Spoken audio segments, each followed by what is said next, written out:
जनतेचा जाहीरनामा जाणून घ्यायला आपण पिंपरी चिंचवडमध्ये आलोत। मावळ मतदारसंघामध्ये हा इलाका येतो। ही आहे आणि सर्वात श्रीमंत महापालिका। थोडंसं बघून घ्या या महापालिकेमध्ये। आज आपण या महापालिकेमध्ये ज्या पद्धतीचं राजकारण चालतं, या महापालिकेने ज्या प्रकारचं राजकारण राज्याला दिलं आहे आणि त्याचे सगळ्याचे साक्षीदार असले हे सगळे पिंपरी चिंचवडमधले पत्रकार माझ्यासोबत आहेत आणि त्यांच्याशी आज निवडणुकांच्या गप्पा आपण करणार आहोत। जाणून घेणार आहोत त्यांच्याकडनं की पत्रकार म्हणून नेमक्या काय काय गोष्टी त्यांना कव्हर कराव्या लागतात, जे तुमच्या आमच्या डोळ्यासमोर घडत असतात त्याच्या पलीकडे काही गोष्टी घडत असतात आणि खलबतं घडत असतात, कटकारस्थानं होत असतात। या सगळ्याचे साक्षीदार पत्रकार असतात। त्यांना जे काही सांगता येतं, लिहिता येतं, त्याच्या पलीकडे पण खूप माहिती असतं। ती सगळी माहिती करून घ्यायचा प्रयत्न करू। ऑफ रेकॉर्ड गोष्टी माहिती करून घेऊयात, ऑन रेकॉर्ड तुम्हाला रोज माहीत पडत असतात। विजयजी, एकंदरीतच तुम्ही मला वाटतं 6-7 लोकसभा कव्हर केलेल्या आहेत। ही लोकसभा तुम्हाला कशी वाटते? यावेळची लोकसभा, कारण आपण गेल्या वेळेला पाहिलं की नरेंद्र मोदींचा एक वेगळा करिश्मा होता संपूर्ण देशामध्ये। मात्र यावेळची ह्या निवडणुकीमध्ये नरेंद्र मोदींचा काही करिश्मा जाणवत नाही। कारण का आपण पाहिलेलं आहे की त्यांनी ज्यावेळेला गेल्या वेळेला जे दिलेले आश्वासनं, त्या आश्वासनाची काही पूर्तता झाली आणि एकंदरीत आम्ही जनतेमध्ये फिरत असताना जनतेचा सूरी वेगळा जाणवतो यावेळेला। आणि आता जर सांगायचं तर आमच्या पिंपरी चिंचवडमध्ये 2 लोकसभा मतदारसंघ आहेत, एक मावळ आणि दुसरा एक शिरूर। तर याच्यामध्ये आता खासदार 2 शिवसेनेचे आहेत। शिवाजी आढळराव पाटील हे शिरूरचे खासदार आहेत आणि इकडं श्रीरंग बारणे हे मावळचे खासदार आहेत। पण अशी परिस्थिती असताना आत्ताचं इथलं राजकीय चित्र वेगळं आहे। तुम्ही पाहिलं असलं की गेल्या विधानसभा निवडणुकीमध्ये पिंपरी विधानसभा शिवसेनेकडे, चिंचवड विधानसभा भारतीय जनता पक्ष, भोसरी विधानसभा अपक्ष आमदार महेश दादा लांडगे हे भाजपला सहयोगी आहेत। खाली जर तुम्ही गेला तर मावळ भाजपचा बालेकिल्ला आहे, त्याच्याखाली आता पनवेल ह्याच्यामध्ये तोही भाजपचा आहे आणि उरण वगैरे शेतकरी कामगार पक्ष आणि एक फक्त राष्ट्रवादीचा मतदारसंघ आहे। आणि अशा परिस्थितीमध्ये लोकांना इथल्या नेत्यांनाही वाटलं की बाबा अशी परिस्थिती असताना पिंपरी चिंचवड महानगरपालिकेमध्ये भाजपचं वर्चस्व आहे। आज जवळजवळ 84 नगरसेवक आहेत। अशा परिस्थिती असताना तुम्ही शिवसेनेला ही जागा का सोडली? म्हणजे पहिल्यापासून भाजपचा ह्या ठिकाणी मावळच्या जे शिवसेनेच्या उमेदवाराला ती नाराजी आहे। त्यामुळे त्यांनी शेवटच्या क्षणापर्यंत उमेदवारी मिळवण्याचा प्रयत्न केला। इव्हन परवा 2 दिवसापूर्वी आपले सामनाचे संपादक संजय राऊत इथं आले होते। संजय राऊत यांनी लक्ष्मी जगताप यांची एका हॉटेलमध्ये बैठक केली। आतमध्ये हॉटेल म्हणजे बातम्या सगळ्या वाचल्यात आम्ही। संजय राऊत आले, मंदरणी केले, त्याच्या आधी नीलम गोरे मंदरणी करत। आतली बातमी काय नेमकं? आतली बातमी अशी आहे की लोकांनी बाहेर की समेट झाला, अमुक झालं, लक्ष्मी जगताप कामाला लागतील, पण तशी परिस्थिती नाही। त्यांनी मागणी अशी केली की तुम्ही अजून वेळ गेलेला नाही, तुम्ही इथला उमेदवार बदला, आम्ही काम करायला तयार आहोत, आम्ही उमेदवार निवडून आणतो, अशी लक्ष्मी जगताप यांनी राऊत यांची ठाम भूमिका मांडली। म्हणजे उमेदवार बदलला तर अजूनही मागणी आहे की उमेदवार बदलायची। मला एक गोष्ट सांगा की या भागामध्ये आपण पाहिलं की सगळेच गब्बर आहेत, सगळे श्रीमंत उमेदवार आहेत, त्यामुळे कोण कोणाचं ऐकत नाही। म्हणजे उद्या आपण म्हटलं की अजितदादांनी फार जोर लावला तर अजितदादांपेक्षा जास्त श्रीमंत लोक सापडायचे इकडे। तर हे नेमकं पैशाचं राजकारण पिंपरी चिंचवड किंवा ह्या परिसरामध्ये किती इफेक्ट करतं राजकारणावर? एकूणच आपण जर विचार केला तर तत्वनिष्ठा किंवा चांगलं काम करणारे व्यक्ती, विशिष्ट विचारधारा असणारे राजकीय पक्ष, या संकल्पना कालानुरूप आता मोडीत निघायला लागलेल्या आहेत आणि निवडणुकीमध्ये कशाचा प्रभाव पडतो हे सगळ्यांना माहिती झाले। साम दाम दंडभेद नीती सगळेजण वापरत आहेत। आज नितीन गडकरींनी सांगितलं की दलबदलूंना थारा देऊ नका। तर मला वाटतं की हे भाजपलाच जास्ती प्रमाणामध्ये लागू पडते, कारण भाजपमध्ये राज्यभरातले जे आपण आमदारांची नावं पाहिली किंवा अगदी पिंपरी चिंचवडमध्ये राष्ट्रवादीचे आणि काँग्रेसचे लोक फोडून भाजपने ज्या पद्धतीने सत्ता मिळवली, ते जर आपण पाहिलं तर भाजपलाच अधिक प्रमाणामध्ये ते लागू पडतं आणि त्याच्यामुळे भाजपने कशा पद्धतीने सत्ता मिळवली हे सगळं जगजाहीर आहे। त्यामुळे तत्वांची भाषा करण्यामध्ये काय अर्थ आहे असं मला वाटत नाही। पण लोकही मतदान करताना ही तत्व विचारधारा वगैरे काय बघतात की फक्त आता उमेदवार कोण आहे, लवकर येतो की नाही, मैताला वाढदिवसाला याला येतो की नाही, हेच क्रायटेरिया राहिलेत मतदानाचे? मतदारांमध्ये 2 प्रकारचे लोक मला दिसून आलेत गेल्या 32 वर्ष पत्रकारितेत काम करत असताना। माझा अनुभव असा आहे की समाजामध्ये एक वर्ग असा आहे की तो जी लाट असेल त्या लाटेवरती स्वार होणारा, आरूढ होणारा अशा प्रकारचा मतदार आहे. तो शेवटच्या 2-3 दिवसामध्ये ठरवतो की मला कोणाला मतदान करायचं आहे. आणि बाकीचा जो मतदार असतो, विशिष्ट पक्षांच्या विचारधारेला मानणारा असेल किंवा त्या मतदारसंघामध्ये त्या पक्षाच्या व्यक्तीने, विद्यमान खासदाराने केलेलं काम असेल किंवा विरोधात कोणी काम चांगलं करत असेल तर त्याला न्याय देणारा असेल, अशा मतदारांची संख्या तुलनेने खूप कमी होत चाललेली आहे.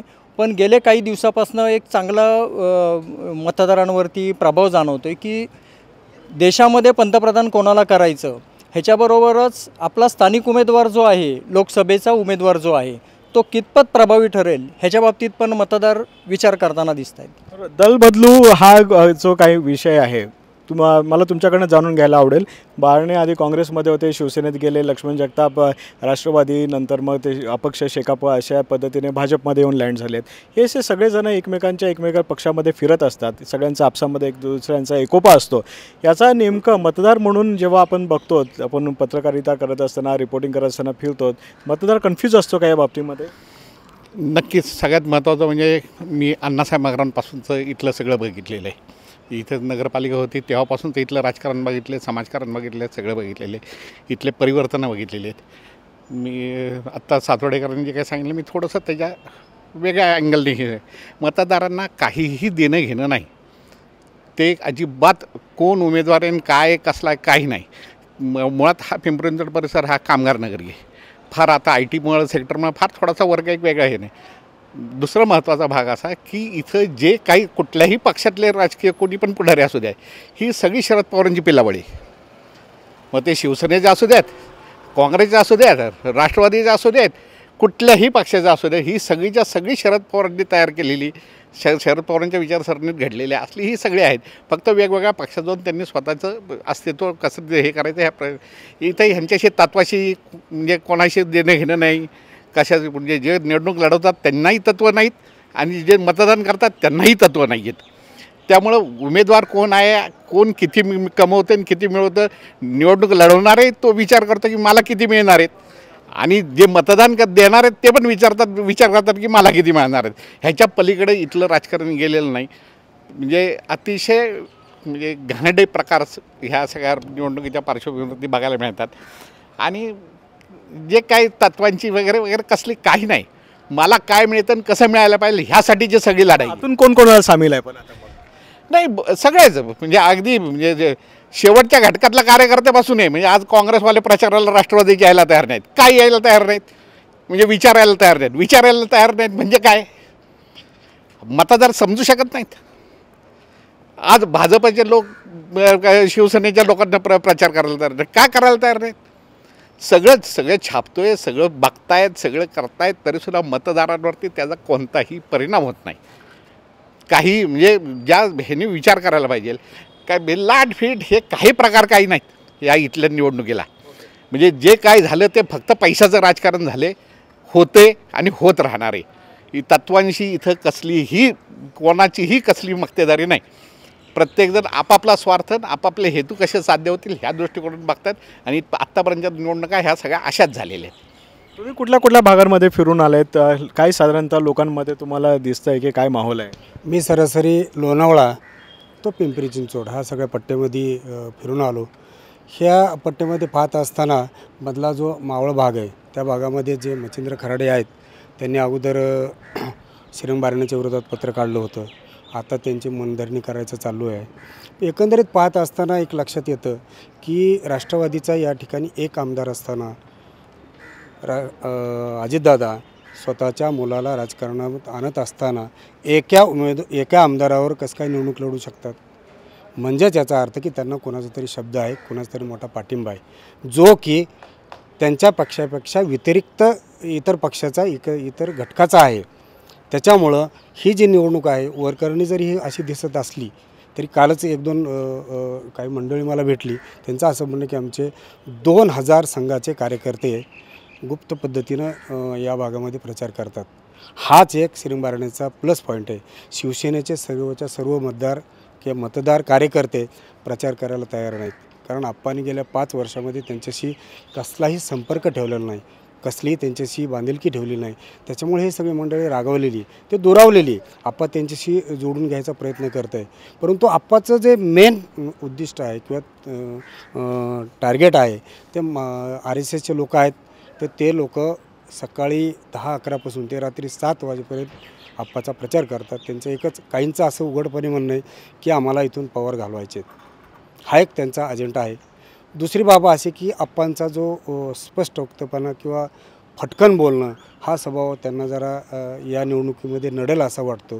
कारण काय की 5 वर्षामध्ये त्यांनी फारसे या मतदारसंघामध्ये दृश्य स्वरूपात असे कुठले कामं केलेले दिसत नाहीत.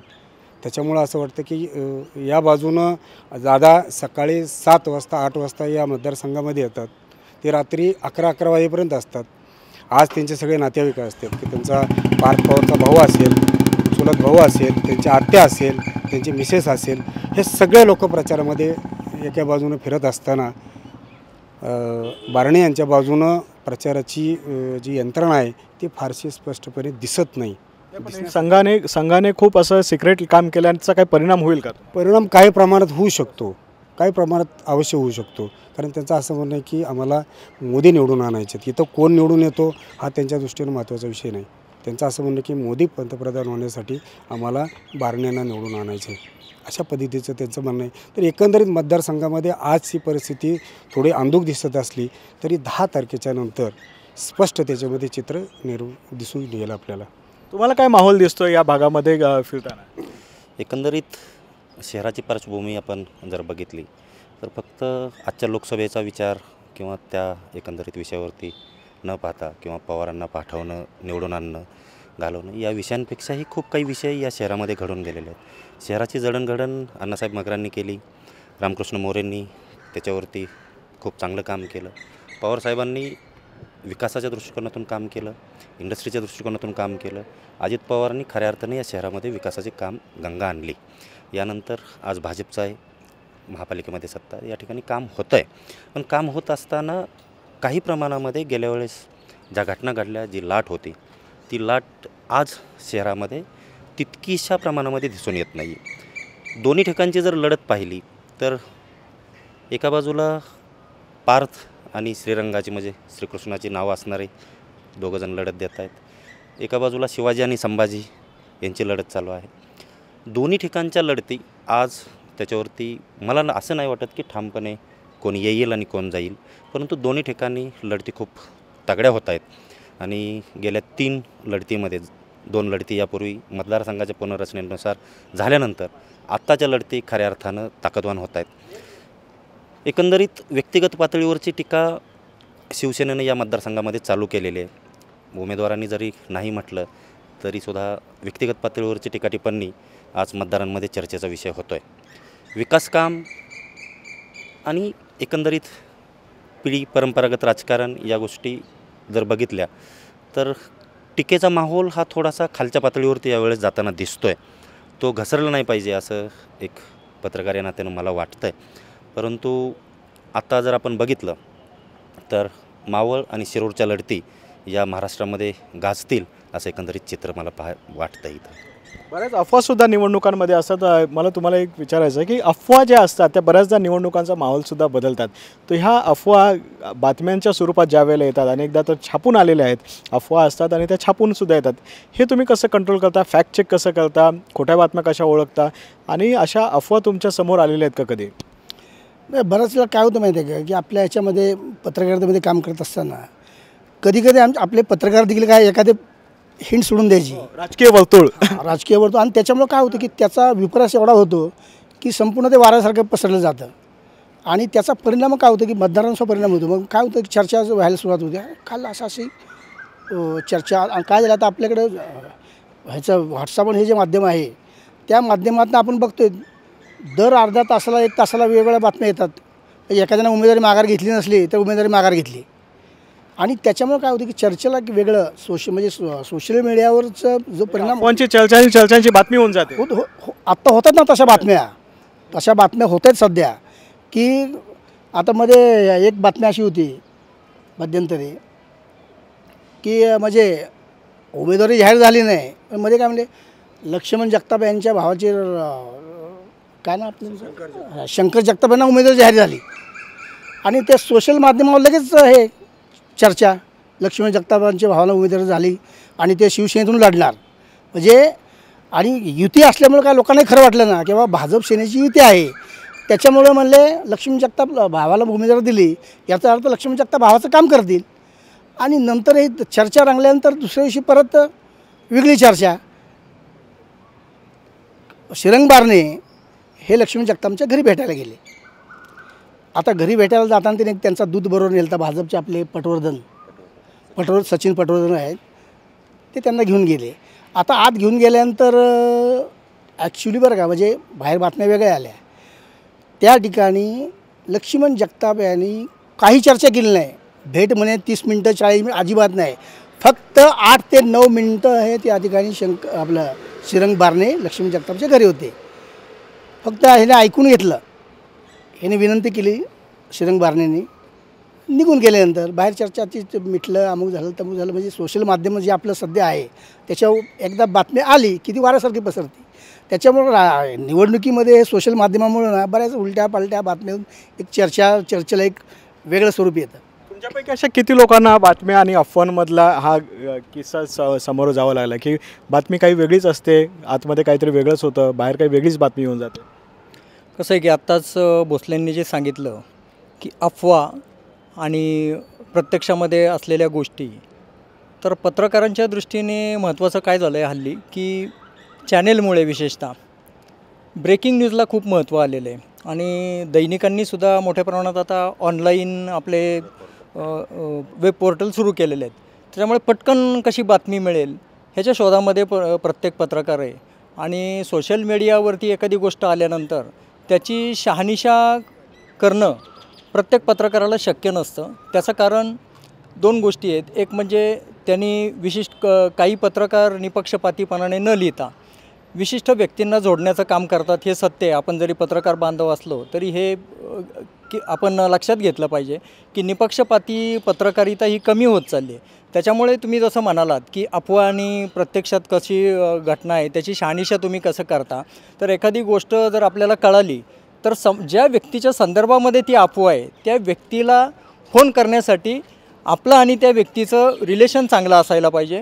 रिलेशन चांगलं असलं पाहिजे म्हणण्यापेक्षा आपली पत्रकारिता निपक्षपाती आहे ह्याचा त्या व्यक्तीला विश्वास वाटला पाहिजे. नाहीतर त्या पत्रकारांनी त्या गोष्टीची शहानिशा करण्यासाठी फोन केल्यानंतर संबंधित व्यक्ती त्याच्यावरती रागावू शकते आणि त्याच्यामुळे त्या व्यक्तीला आपण फोन करायचा का नाही ह्या भीतीपोटी समजते कळते. राजकीय वर्तुळात अशी चर्चा आहे अशा प्रकारचं म्हटलं जातं. आत्ता भोसलेंनी जे सांगितलं त्याच्याशी मात्र मी सहमत आहे असं नाही. कारण का की शंकर जगतापांच्या संदर्भामध्ये जे बोललं गेलं ती अफवा नव्हती ते प्रत्यक्षात होतं. लक्ष्मण जगतापांनी मावळ मतदारसंघ भाजपला मिळावा यासाठी संपूर्णतः प्रयत्न केले. पिंपरी चिंचवडमध्ये जेव्हा मुख्यमंत्री आले होते मुंबईमध्ये मुख्यमंत्र्यांची भेट घेतली गेली पुण्यामध्ये जेव्हा ते आले तेव्हा त्यांची भेट घेतली गेली. नितीन गडकरींना सांगितलं गेलं की भाजपचे नगरसेवक जर शिवसेनेला हा मतदारसंघ गेला तर शिवसेनेचं काम करणार नाही. नंतर जेव्हा लक्षात आलं उद्धव ठाकरेंची भेट घेण्यात आली आणि उद्धव ठाकरेंना सांगण्यात आलं की साहेब तुमचा उमेदवार चालणार नाही हा मतदारसंघ मावळ हा भाजपला सोडा. तरी पण उद्धव ठाकरेंनी जेव्हा सांगितलं की नाही शिवसेनेलाच सुटणार तेव्हा बारण्यांचं नाव निश्चित होणार कारण विद्यमान खासदारांना उमेदवारी मिळणार हे स्पष्ट होतं. त्याच्यामुळे जगतापांनी परत दुसरी व्यूहरचना केली. त्यांच्या लक्षात आले की आता आपण मागच्या वेळेस राष्ट्रवादीतून परत अपक्ष आमदाराकडनं परत शेकापची उमेदवारी मनसेचा पाठिंबा राज ठाकरेंनी तोंडावर पाडणं ह्या सगळ्या गोष्टी घडलेल्या होत्या. पुन्हा विधानसभेला भाजपचा मुखवटा धारण केला आणि भाजपच्या तिकिटावरती निवडणूक लढवली. आपण आता शहराध्यक्ष झालो. आपण जर पुन्हा आता शिवसेनेची उमेदवारी मागितली तर आपण गोत्यात येऊ म्हणून त्यांनी स्वतःच्या भावाला शिवसेनेची उमेदवारी मागायला लावली आणि हे सत्य आहे. शिवसेनेच्या वर्तुळातही तुम्हाला याची खात्री दिली जाईल. फक्त त्याच्यामध्ये त्यांना अपयश आलं कारण लक्ष्मण जगतापांनी स्वतःसाठी उमेदवारी मागणं आणि त्यांनी आपल्या भावासाठी उमेदवारी मागणं ह्याच्यात व्हॅल्यूच्या दृष्टीने मोठा फरक होता. त्याच्यामुळे त्यांना ती उमेदवारी मिळू शकली नाही. त्यांचे डावपेच ते अपयशी ठरले. तरीही मला वाटतं लक्ष्मण जगतापांनी अजूनही हार खाल्लेली नाही आहे. परवा जे शिवसेनेचे नेते आले, खासदार संजय राऊत यांनी सयाजी हॉटेलला जी बैठक घेतली, त्या बैठकीमध्ये त्यांनी लक्ष्मण जगतापांना बोलवून घेतलं, पण तिथेही जगतापांनी स्पष्ट केलं की यांनी माझ्यावरती जे जे आरोप केलेले आहेत ते त्या आरोपांचं स्वरूप पाहता पहिली गोष्ट यांनी माफी मागितली पाहिजे, दुसरी गोष्ट हा निवडून येण्यासारखा उमेदवार नाही, ह्याला जर उमेदवारी दिली तर शिवसेना भाजप युतीचा पराभव निश्चित आहे आणि मी याचा विरोधक असल्यामुळे माझ्यावरती याचं खापर फुटेल आणि म्हणून जर सेनेने उमेदवार बदली केला तर मी या क्षणापासून शिवसेना भाजप युतीचं काम करायला तयार आहे, अशा प्रकारची त्यांनी भूमिका तिथे स्पष्ट केलेली होती. या राजकीय मुद्द्यांच्या व्यतिरिक्त अनेक मुद्दे पिंपरी चिंचवडचे आहेत, या पूर्ण मावळचे आहेत. बेरोजगारीचा असेल, डेव्हलपमेंटच्या बाबतीतलं इम्बॅलन्स असेल. तुम्हाला काय वाटतं की नेमका कुठला मुद्दा झाला तर निवडणुकीचा मुद्दा व्हायला पाहिजे? राजकारणाच्या पलीकडे जाऊन नाही, विकास हा तर पहिला मुद्दा आहेच आहे, त्याच्याबद्दल वादच नाही. आणि पिंपरी चिंचवड ज्या पद्धतीने बदललं आहे, ज्या पद्धतीने म्हणजे त्याचं श्रेय 100% अजित पवारांनी दिलं पाहिजे, त्याच्याबद्दल अगदी वादच नाही, डाऊटच नाही त्याच्याबद्दल. आणि खूप काम झालेलं आहे पिंपरी चिंचवडला, अजूनही बरंच होण्याची गरज आहे. खरं तर मी प्रत्येक वेळेस सांगतो की पिंपरी चिंचवडच केवळ नाही तर आजूबाजूचा सगळा परिसर जर बघितला तर शरद पवार किंवा अजित पवारांनी अतिशय दूरदृष्टीपणे हा संपूर्ण परिसर, म्हणजे अख्खा जिल्हा, पुणे जिल्हा, प्रत्येक जिल्ह्यातल्या प्रत्येक भागाला काहीतरी वैशिष्ट्यपूर्ण देऊन त्यांनी डेव्हलप करायचा प्रयत्न केलेला आहे. मग मुळशी असेल, मग म्हणजे स्टेडियम असेल, बालेवाडीचं स्टेडियम असेल, गहुंजे स्टेडियम असेल, साखर कारखाने असतील किंवा इथले रस्ते असतील, कारखानदारी असेल, IT पार्क असेल, हां छानपैकी म्हणजे त्यांनी हे केलेले. आणि गोळीबाराचा मुद्दा या निवडणुकीचा मुद्दा होईल असं तुम्हाला वाटतं का? होऊ शकतो ना, होऊ शकतो. कारण की बारणे यांच्यावर टीका केली जाते की त्यांनी कुठल्या प्रकारचे विकास कामे या शहरामध्ये केले नाही, काम केलं नाही, निष्क्रिय बारणे असं म्हटलं जातं. म्हणून मग त्याच्या विरोधात बारणे यांचं मागे स्टेटमेंट आलं आहे की परवाही विजय शिवतरे मावळमध्ये आले आणि त्यांनी सांगितलं की राष्ट्रवादीला एकही मतदान करू नये, हीच त्या शेतकऱ्यांना खरी श्रद्धांजली ठरेल. म्हणजेच हा मावळचा मुद्दा हा प्रथम स्थानी दिसतो आहे. इतर आणखीन काय मुद्दे तुम्हाला दिसतात? याबरोबर आमच्याकडे जे या शहरातले मोठ्या प्रमाणात भेडसावणारे जे मुद्दे आहेत, याचे कंपनीचा मुद्दा आहे, रेड झोनचा मुद्दा आहे, प्रामुख्याने शास्तीकराचा एक लोकल मुद्दा आहे. या 2-3 मुद्द्यावरच निवडणूक मोठ्या प्रमाणात गाजणार आहे. तर त्या दृष्टीनं मावळचाही मुद्दा त्याच्यामध्ये येईल असं मला वाटतं. अनधिकृत बांधकामांचा जो मुद्दा होता सगळ्यात तो त्या हां, तर त्याच्यामध्ये काही डेव्हलपमेंट झाले का हे सरकार आल्यानंतर? अनधिकृतचा विषय अजूनपर्यंत तर काही त्याच्यामध्ये सुधारणा झालेली नाही. फक्त शास्तीकर जो ते दंड लावला आहे त्याच्यामध्ये या सरकारनं त्याच्यामध्ये काही सवलत दिलेली 2000 फुटापर्यंत. त्याच्यामुळे तो प्लस पॉईंट आहे बारण्यांना. परंतु तो कॅश कितपर्यंत केला जातो हा एक दुसरा महत्त्वाचा मुद्दा आहे. कॅश कितपर्यंत केला जातो हा सगळ्यात महत्त्वाचा मुद्दा. आणि याचबरोबर निवडणुकीचं वातावरण तापतं, इथे थोडीशी शांती जरी असेल, ऊन तापतं आहे. पुणे गेले काही दिवस मला असं वाटतं की 127 वर्षानंतर पुण्यात पुन्हा तापलं होतं. एवढं तापमान इथे वाढतं आहे, राजकारणाचं तापमानसुद्धा वाढतं. आणि या सगळ्या वाढत्या तापमानामध्ये राजकीय चर्चांमध्ये विकासांचे मुद्दे कुठे हरवले जाऊ नयेत, ते मुद्दे प्रथम स्थानी असायला पाहिजेत. हाच आपला जनतेचा जाहीरनामा आहे. आणि या जाहीरनाम्याशी आपण पिंपरी चिंचवडमधून आज रजा घेऊयात. पुन्हा भेटूयात नवीन शहरामध्ये.